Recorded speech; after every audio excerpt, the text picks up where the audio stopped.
1971 সালে দেশের মানুষ রক্ত ঝরিয়ে জীবন দিয়ে জুলুমকে না বলে তারা দখলদার এবং হানাদার থেকে এই দেশকে মুক্ত করেছে।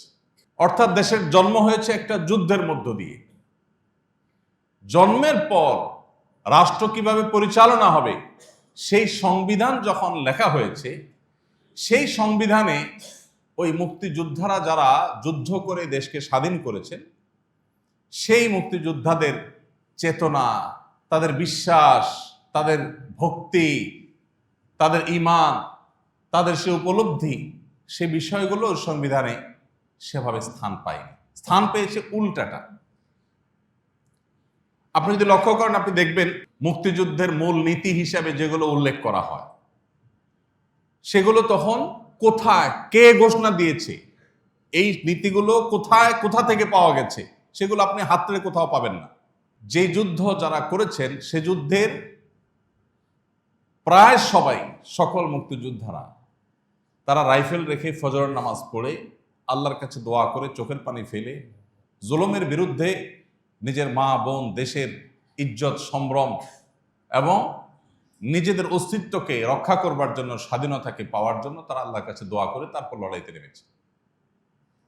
সেই মানুষগুলোর এই যে আল্লাহর প্রতি বিশ্বাস, সে আল্লাহ শব্দটা পর্যন্ত সে সংবিধানে স্থান পায়নি।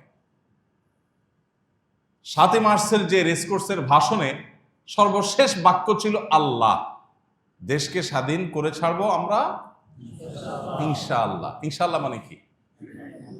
যদি আল্লাহ চান। আল্লাহ কি চেয়েছেন না চান নাই? চেয়েছেন।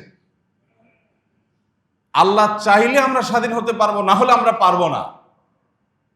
এটা ছিল যখন রেসকোর্সের ভাষণের সবচেয়ে গুরুত্বপূর্ণ অংশগুলোর একটি। যখন স্বাধীন হয়ে গেল তখন সংবিধানে আর আল্লাহ শব্দটা শুরু থেকে শেষ পর্যন্ত আর কোথাও নেই। কিভাবে আমাদের চেতনাগুলো হাইজ্যাক করা হয়েছে, কিভাবে আমাদের বিশ্বাসগুলোর সাথে ভণ্ডামি করা হয়েছে, প্রতারণা করা হয়েছে, ঠকানো হয়েছে, সেটা আপনি প্রতিটা পাতায় পাতায়, লাইনে লাইনে ধরতে পারবেন। এটা বোঝার জন্য পণ্ডিত হওয়ার দরকার হবে না, চোখ কান খুললে আপনি দেখতে পাবেন।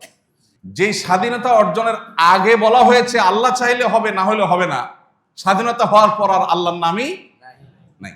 এই মুক্তিযুদ্ধে সকল মানুষ সামিল হয়েছে, ঠিক আছে, কিন্তু সেখানে সাধারণ মুক্তিযোদ্ধাদের যে সমস্ত ছবি আপনারা এখনো অনলাইনে পুরাতন ছবি পাবেন, সেই ছবিগুলোকে একটু বিবেকের চোখ দিয়ে যদি পড়ার চেষ্টা করেন, দেখবেন এরা কেউ সেকুলার ছিল না, এরা ধার্মিক ছিল।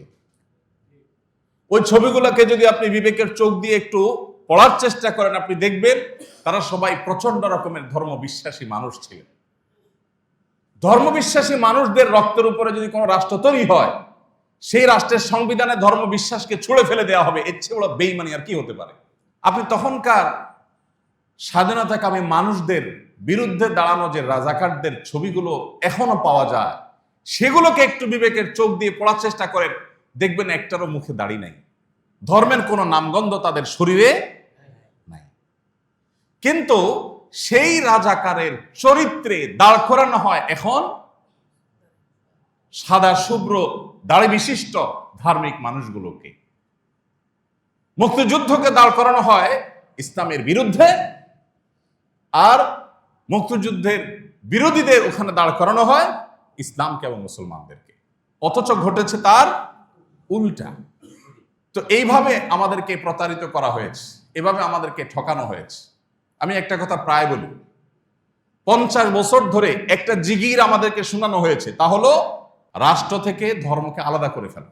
ধর্ম মসজিদের জিনিস, মন্দিরের জিনিস, এটা রাষ্ট্রে আনিও না, রাষ্ট্র সেকুলার থাকতে হবে।